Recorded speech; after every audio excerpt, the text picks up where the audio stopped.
Dans cette vidéo, nous allons vous montrer la propriété du milieu dans les coordonnées de vecteurs. Lorsque vous avez des coordonnées de vecteurs, la propriété du milieu est fondamentale. Lorsqu'on vous demande de dire, est-ce que lorsqu'on vous demande de déterminer plutôt les coordonnées du milieu. Si par exemple, un point est un milieu d'un segment, ils vont te dire déterminer les coordonnées du milieu. Pour déterminer les coordonnées du milieu, c'est cette formule qu'on va mettre au tableau que vous allez utiliser, qui dit, lorsque vous avez I est le milieu, je prends I comme milieu, I le milieu du segment AB. Du segment AB. Vous avez le segment AB. Si I est le milieu du segment AB, alors lorsque vous êtes dans les coordonnées de vecteurs, le cours sur les coordonnées de vecteurs là, on peut vous déterminer les coordonnées du point I.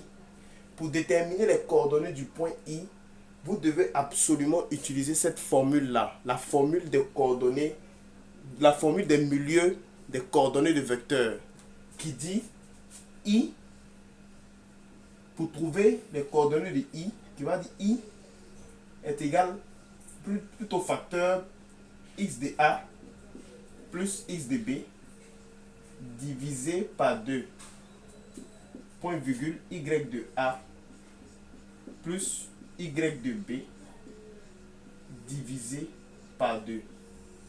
Voilà. Voici la formule des propriétés, plutôt des propriétés du milieu. Voilà, lorsque vous avez cette formule-là, je tiens à préciser que cette formule-là, on l'utilise lorsque on te dit le point I est le milieu du segment. Je vais prendre un exemple. Supposons que vous avez un segment qui est EF. Le segment est EF. Tu as EF comme segment, c'est ça. Supposons que EF est le segment. Vous avez le segment EF. Et on vous dit que EF, là, à partir de EF, le point O est le milieu du segment EF. Quand on vous dit comme ça, pour trouver, on peut vous demander de déterminer, de trouver les coordonnées du point O. Pour trouver les coordonnées du point O là, vous allez utiliser cette formule là aussi également. Mais cette fois-ci, attention, parce qu'au niveau des trucs, il faut connaître les segments. Par exemple, le segment EF là, il faut connaître ses coordonnées. Si vous connaissez les coordonnées de quoi? De E et de F, alors vous pouvez déterminer les coordonnées du milieu avec cette formule là. Je me répète, supposons que vous connaissez le segment qui est la EF. Vous connaissez les coordonnées de E, vous connaissez les coordonnées de F. Alors, vous pouvez utiliser la formule du milieu, la propriété du milieu là, pour trouver quoi? Les coordonnées de O. C'est de ça qu'il s'agit. Donc, on va faire un exemple. Pour que vous puissiez comprendre. On va faire un exemple. Ici, je vais prendre A qui a pour coordonnée 1.0 et je vais prendre B qui a pour coordonnée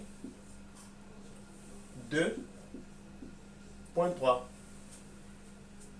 Et dans l'exercice, je vais effacer. Et dans l'exercice, on vous dit I est le milieu du segment. I est le milieu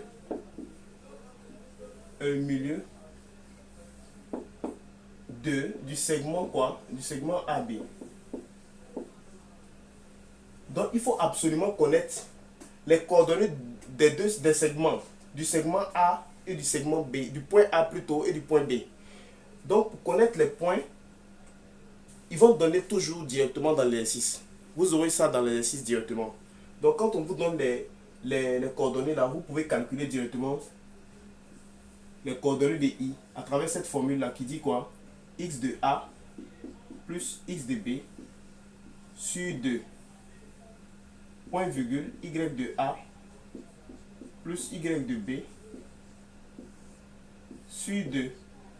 Et on calcule, on remplace X de A par sa valeur. X de A x de A fait 1, plus de la formule avec x de B qui fait 2, divisé par 2, y de A, ça fait 0, plus y de B qui fait 3. Donc on remplace et on calcule, ça fait i. Ça fait i qui donne quoi? Plutôt, qui donne 3 sur 2, point virgule, et 3 sur 2. Voilà. Voici comment on calcule les coordonnées d'un point qui est le milieu. Pour calculer les coordonnées d'un point qui est notre milieu, il faut utiliser en termes de coordonnées de vecteurs cette formule-là pour trouver le résultat juste. C'est de ça qu'il s'agit. Ok, merci pour cette vidéo et bonne suite.